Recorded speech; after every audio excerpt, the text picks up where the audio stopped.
আল্লাহ তাআলা কুরআনুল কারীমের মধ্যে বলেন, লান তানালুল বিররা হাত্তা তুনফিকু মিম্মা তুহিব্বুন, তোমরা ততক্ষণ পর্যন্ত পূর্ণাঙ্গ নেক অর্জন করতে পারবে না, তোমরা ততক্ষণ পর্যন্ত পূর্ণাঙ্গ নেকি অর্জন করতে পারবে না, নেকি হাসিল করতে পারবে না, সওয়াব পাবে না, যতক্ষণ পর্যন্ত না তোমাদের প্রিয় বস্তুটুকু আল্লাহ তাআলার রাস্তায় ব্যয় না করবে।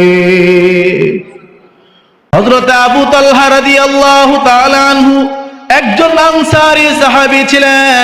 নবীজি সাল্লাল্লাহু আলাইহি ওয়াসাল্লামের একজন বিখ্যাত সাহাবী, তার নাম হলো হযরত আবু তালহা আল আনসারী রাদিয়াল্লাহু তাআলা আনহু। তিনি একজন আনসারী সাহাবী ছিলেন। তিনি মদিনার মধ্যে একজন ধনভাণ্ডারের মালিক ছিলেন, একজন ধনী ব্যক্তি ছিলেন। টাকা পয়সার কোনো অভাব ছিল না, অর্থ সম্পদের কোনো অভাব ছিল না। তিনি দুনিয়ার মধ্যে একজন সফল লোক ছিলেন। হযরত আবু তালহা রাদিয়াল্লাহু তাআলা আনহু এই আয়াত কারিমা শোনার পরে নবী আলাইহিস সালাতু ওয়াস সালামের কাছে গেলেন, বলতেছেন, ইয়া রাসূলুল্লাহ, আমার এই দুনিয়ার মধ্যে যত ধন সম্পদ আছে এগুলোর মধ্যে সবচেয়ে প্রিয় হলো আমার বাইরুহা নামক একটা খেজুর বাগান। এই বাইরুহা খেজুর বাগান হলো আমার কাছে সবচেয়ে প্রিয়। মসজিদে নববী বরাবর, সামনে বরাবর বিশাল বড় একটা খেজুরের বাগান ছিল। ওই খেজুর বাগানের নাম ছিল বাইরুহা। ওই খেজুর বাগান অনেক ভালো একটা বাগান ছিল, অনেক খেজুর এটার মধ্যে ধরতো। স্বয়ং নবীজি সাল্লাল্লাহু আলাইহি ওয়াসাল্লাম পর্যন্ত ওই খেজুর বাগানটাকে পছন্দ করতেন। নবী ওই জায়গার মধ্যে গিয়ে তিনি বিশ্রাম নিতেন। ওই বাগানের মধ্যে মিষ্টি পানির একটা কূপ ছিল। নবী ওই জায়গা থেকে তিনি পানি পান করতেন এবং ওই জায়গার মধ্যে তিনি বিশ্রাম নিতেন। হযরত আবু তালহা রাদিয়াল্লাহু তাআলা আনহু নবী আলাইহিস সালাতু ওয়াস সালামের কাছে এসে বলতেছেন, ইয়া রাসূলুল্লাহ, আমার কাছে সবচেয়ে প্রিয় হলো এই খেজুরের বাগান, এবং আমার এই দুনিয়ার মধ্যে যত সম্পদ আছে সব থেকে মূল্যবান সম্পদ হলো এই বাগান। আর আল্লাহ তাআলা কুরআনুল কারীমের মধ্যে বলেছেন, ততক্ষণ পর্যন্ত তোমরা পূর্ণাঙ্গ নেক অর্জন করতে পারবে না, পূর্ণাঙ্গ সওয়াব হাসিল করতে পারবে না, যতক্ষণ পর্যন্ত না তোমরা তোমাদের প্রিয় বস্তুটুকু আল্লাহ তাআলার রাস্তায় ব্যয় না করবা। এই আয়াতে কারিমা পুনরাবৃত্তি নবী আলাইহিস সালাতু ওয়াস সালামের কাছে আবু তালহা রাদিয়াল্লাহু তাআলা আনহু করলেন।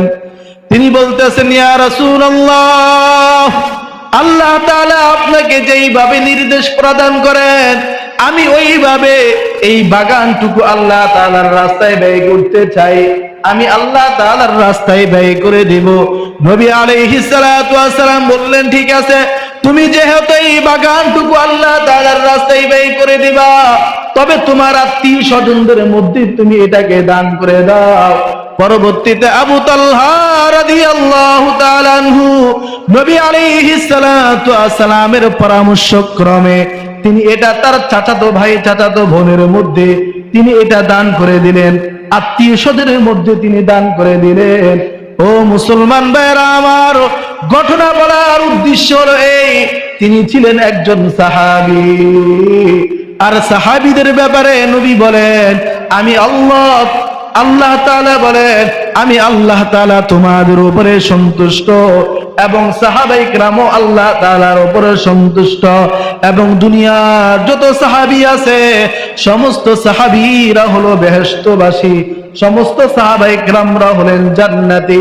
তাহলে দেখেন, যেই ব্যক্তিটা জান্নাতি তিনি দুনিয়ার মধ্যে থাকতে জানেন পরিণাম ফল আমার ভালো হবে, তারপরে ওই আখিরাতের কথা স্মরণ করে, আল্লাহ তাআলার সন্তুষ্টির কথা স্মরণ করে তিনি তার দুনিয়ার মধ্যে যেই সম্পত্তিটা সবচেয়ে মূল্যবান, সবচেয়ে দামি, ওইটা আল্লাহ তাআলার রাস্তায় ব্যয় করে দিলেন। বলেন কি উদ্দেশ্যে তিনি ব্যয় করলেন? আল্লাহর সন্তুষ্টির উদ্দেশ্যে, আল্লাহ তাআলার রাজি খুশি হওয়ার জন্য তিনি তার এই দামি সম্পত্তিটিকে আল্লাহ তাআলার রাস্তায় ব্যয় করে দিলেন। সুবহানাল্লাহ।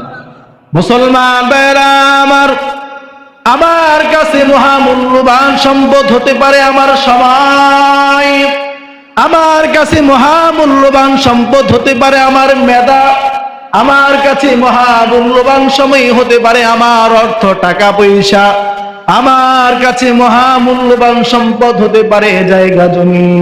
অতএব এগুলো আল্লাহ তাআলার রাস্তায় ব্যয় করতে হবে।